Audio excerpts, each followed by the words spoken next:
Good evening बच्चों। हम पढ़ने जा रहे हैं चैप्टर नंबर 6 ऑकुलस के अनुप्रयोग एप्लीकेशन ऑफ डेरिवेटिव्स। बहुत इंपॉर्टेंट चैप्टर है। अगर आप इस साल का पेपर उठा के देखेंगे तो इससे 13 मार्क्स के क्वेश्चन पूछे गए हैं। तो आप समझ सकते हैं कि कितना इंपॉर्टेंट चैप्टर है।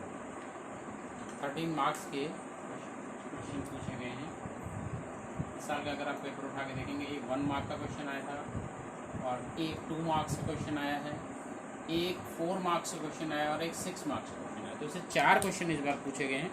तो कुल मिला के अगर देखा जाए तो ये 13 मार्क्स के क्वेश्चन पूछे गए हैं। तो आप समझ सकते हैं कि कितना इंपॉर्टेंट चैप्टर आप पढ़ने जा रहे हैं। और इसकी आज हम पहला टॉपिक लेके चलेंगे। ये है राशियों की परिवर्तन की दर। राशियों के परिवर्तन की दर, इसको हम समझेंगे। राशियों के परिवर्तन की दर।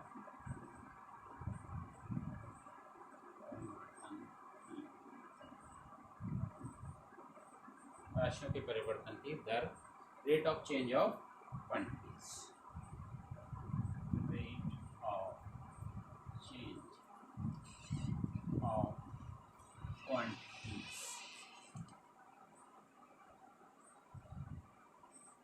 इसको समझना है। जैसे आप मान के चलते हैं, एक फलन है y equal to F X. तो जब आप इसका डेरिवेटिव निकालते हैं, इसको ऑकुलस निकालते हैं, तो आप इसको बोलते हैं डी वाई बटे डी एक्स। डी वाई बटे डी एक्स, या इसको आप एफ डैश एक्स करके भी इसको समझते हैं, या आप इसको एफ डैश एक्स करके भी कह सकते हैं। तो डी वाई बटे डी एक्स ये क्या है? इस y में परिवर्तन हो रहा है। d का मतलब एक परिवर्तन है, छोटा परिवर्तन है x के सापेक्ष। x के सापेक्ष y में जो परिवर्तन है वो कहलाता है डी वाई बटे डी एक्स या एफ डैश एक्स। ठीक है। यदि y बढ़ रहा है, y के बढ़ने के साथ साथ x भी बढ़ रहा है, x बढ़ रहा है और y भी बढ़ रहा है, तो ये जो डी वाई बटे डी एक्स होगा ये धनात्मक होगा, ये पॉजिटिव। यदि x बढ़ रहा है लेकिन y घट रहा है, ऐसे क्वेश्चन तो आप देखेंगे, इस एक्सरसाइज में देखेंगे, तो डी वाई बटे डी एक्स यहाँ पर जो है परिवर्तन जो हो रहा है वो एक ऋणात्मक हो रहा है, नेगेटिव है, ऋणात्मक है।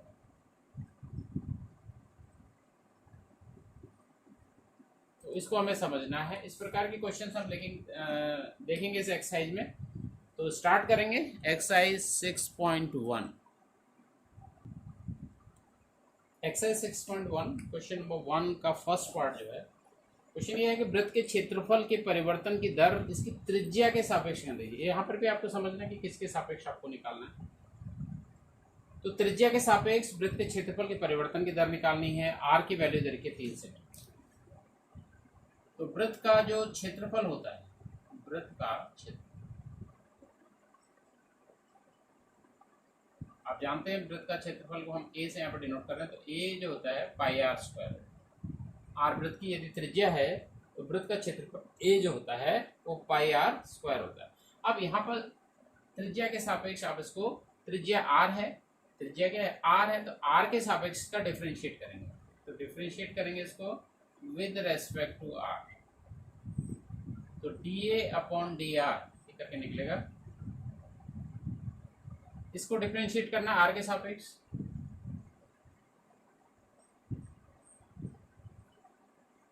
पाई कांस्टेंट है, पाई कांस्टेंट वैसे मल्टीप्लाई रहेगा। अब आर स्क्वायर का आर के सापेक्ष डिफरेंशिएशन आपको निकालना है।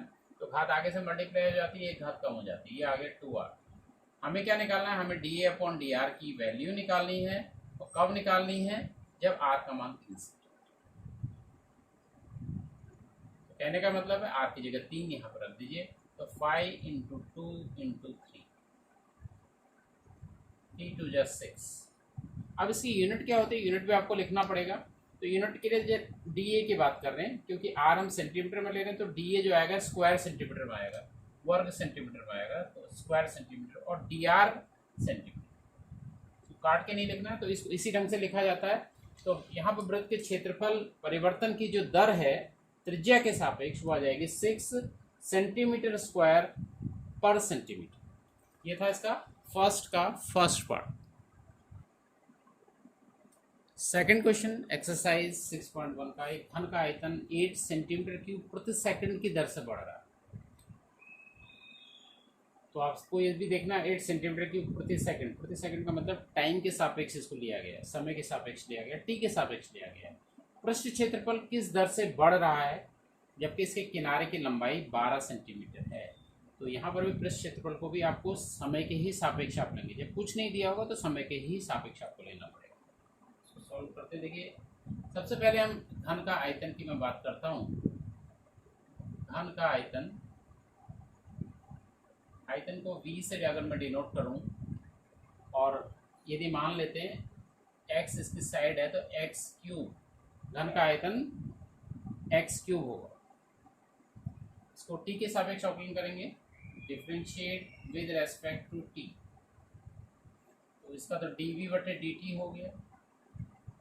अब इसको भी t के सापेक्ष हमें अवकलन करना है, लेकिन ये x का फलन है तो पहले हम इसको x के सापेक्ष अवकलन करेंगे इसका, और फिर x का t के सापेक्ष अवकलन। फलन का फलन है तो ये समझना है। तो dv/dt की वैल्यू आ गई x क्यूब का x के सापेक्ष, x का n वाला फॉर्मूला लगेगा 3x² इंटू dx/dt। ठीक है, तो दिस इंप्लाइज, देखिए कुछ dv/dt घन का आयतन किस दर से बढ़ रहा है, मतलब आयतन का बढ़ने की दर आपको दे रखी है। इसकी जगह आपको लिखना है 8 सेंटीमीटर क्यूब प्रति सेकंड, 3x² dx/dt। तो यहाँ से हम dx/dt की वैल्यू निकाल लेंगे, ये हमारा आ जाएगा 8/3x²। ये 3x² यहाँ मल्टीप्लाई था तो ये डिवीजन में आ जाएगा। ये हमें नहीं निकालना है, हमें निकालना है ये dx/dt आपको निकालना पड़ेगा, क्योंकि आपको निकालना है पृष्ठ क्षेत्रफल किस दर से बढ़ रहा है। अब घन का पृष्ठ, घन का जो पृष्ठ होता है, अगर मैं इसको S से दिखाऊं, S से इसको डिनोट करूं, सरफेस एरिया ऑफ क्यूब, आपने पढ़ा होगा 6 इंटू साइड का स्क्वायर।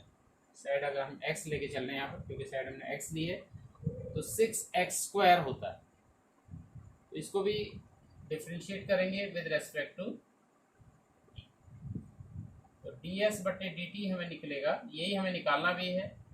अब ये जो x का फलन है इसको पहले हम x के सापेक्ष निकालेंगे, तो d6x² का पहले x के सापेक्ष और फिर x का t के सापेक्ष। तो दिस इंप्लाइज ds/dt की वैल्यू निकल के आ रही है 6 मल्टीप्लाई है तो ऐसे ही मल्टीप्लाई रहेगा, x² का आपका हो गया 2x और इंटू dx/dt। तो ds/dt और ds/dt की वैल्यू हमें सबसे पहले dx/dt की वैल्यू जो हमने निकाली है 8/3x², वो यहाँ पर लिख देते हैं। तो ds/dt की वैल्यू निकल के आ गई, ये 12x हो गया और ये हो गया हमारा 8/3x²।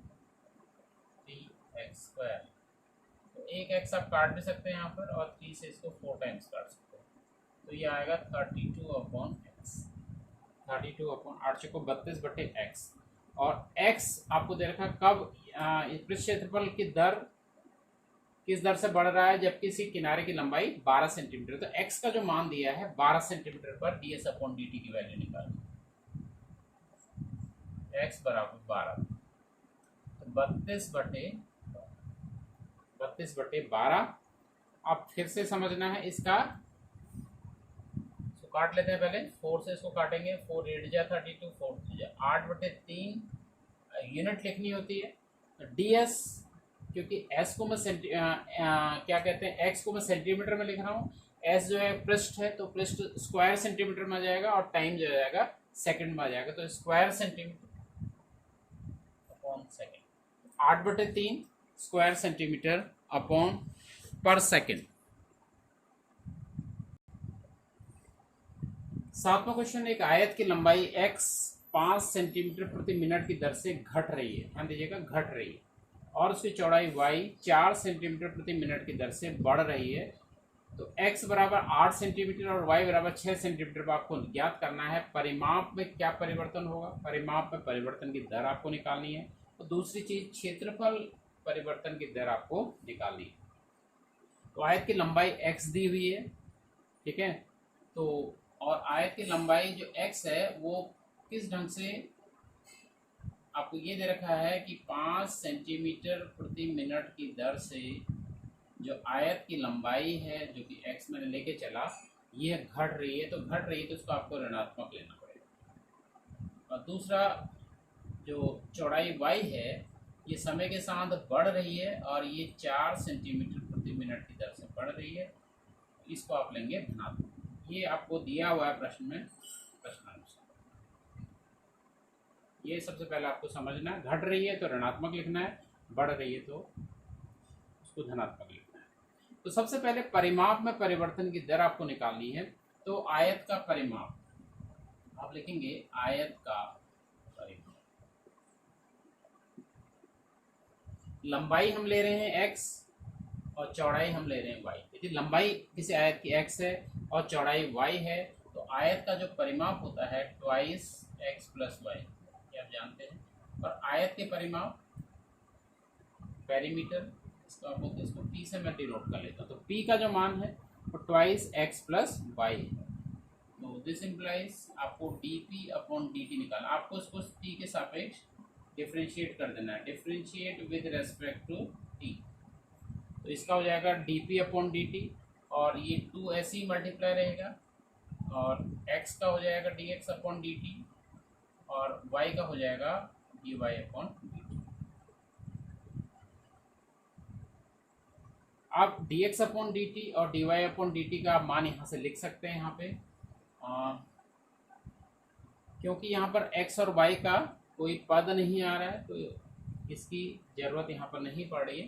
तो जो भी है अगर आ भी सकता है तो dp अपॉन dt की हमें वैल्यू निकालनी है इन दो मान पर, x 8 सेंटीमीटर जब है और y 6 सेंटीमीटर। तो इस ढंग से dp अपॉन dt की वैल्यू निकल के आ रही है ट्वाइस dx अपॉन dt की जगह मैं लिखूंगा -5। सेंटीमीटर प्रति मिनट है, दोनों वैल्यूज हम सेम मिनट में लेके चल रहे हैं, प्लस dy/dt की जगह मैं लेके चल रहा हूँ 4 सेंटीमीटर प्रति मिनट। तो अगर हम इसको हल करते हैं तो -5 + 4 -1 होता है और -1 इस 2 से मल्टीप्लाई अगर हो जाएगा तो ये -2 आएगा और इसकी यूनिट वही रहेगी सेंटीमीटर प्रति मिनट। तो आप लिख सकते हैं अर्थात आयत का परिमाप 2 सेंटीमीटर प्रति मिनट की दर से घट रहा है। आयत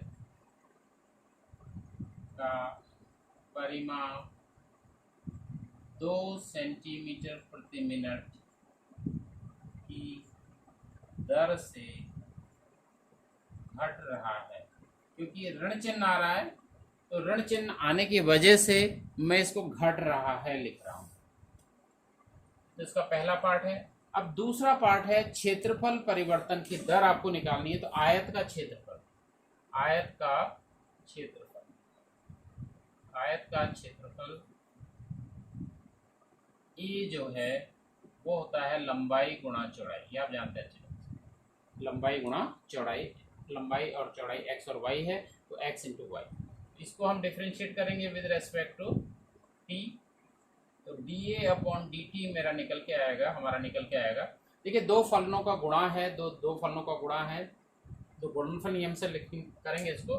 पहला फलन दूसरे का अवकलन t के सापेक्ष, दूसरा फलन पहले का अवकलन t के सापेक्ष, इस ढंग से करना है। वैल्यू रख देंगे dA अपॉन dt, आयतन परिवर्तन की दर हमें निकालनी है। कब निकालनी है? x का मान जब x इक्वल टू 8 सेंटीमीटर और x इक्वल टू 8 सेंटीमीटर और y equal to 6 centimetre, 6 centimetre पर हमें निकालनी है डी अपॉन डी, क्योंकि ये हमें दे रखा है x का मान 8 सेंटीमीटर और y का मान 6 सेंटीमीटर इक्वल टू, देखिए वैल्यू रखते मैं जा रहा हूँ, x की जगह मैं लिख रहा हूँ 8 सेंटीमीटर तो 8 dy अपॉन dt। तो dy अपॉन dt के मान है 4, पॉजिटिव 4 है प्लस, और y की वैल्यू है, y की वैल्यू हम लेके चल रहे हैं 6 into dx upon dt, dx upon dt -5, इसको -5 हम लेके चल, 8 चक्को 32 और 6 पंजे 30, तो ये धन का 2 आ गया। अब डी अपॉन डी डी जो एरिया है, तो एरिया हो जाएगा सेंटीमीटर स्क्वायर प्रति समय को यहाँ पर हम मिनट में लेके चलते। तो डी अपॉन डी टी का मान धनात्मक आ रहा है, आप देख रहे हैं यहाँ पर डी अपॉन डी टी का मान +2 सेंटीमीटर स्क्वायर प्रति मिनट आ रहा है। इसलिए आयत का क्षेत्रफल आप लिखेंगे, आयत का क्षेत्रफल 2 सेंटीमीटर स्क्वायर प्रति मिनट की दर से बढ़ रहा है, क्योंकि धनात्मक साइन है, बढ़ रहा है।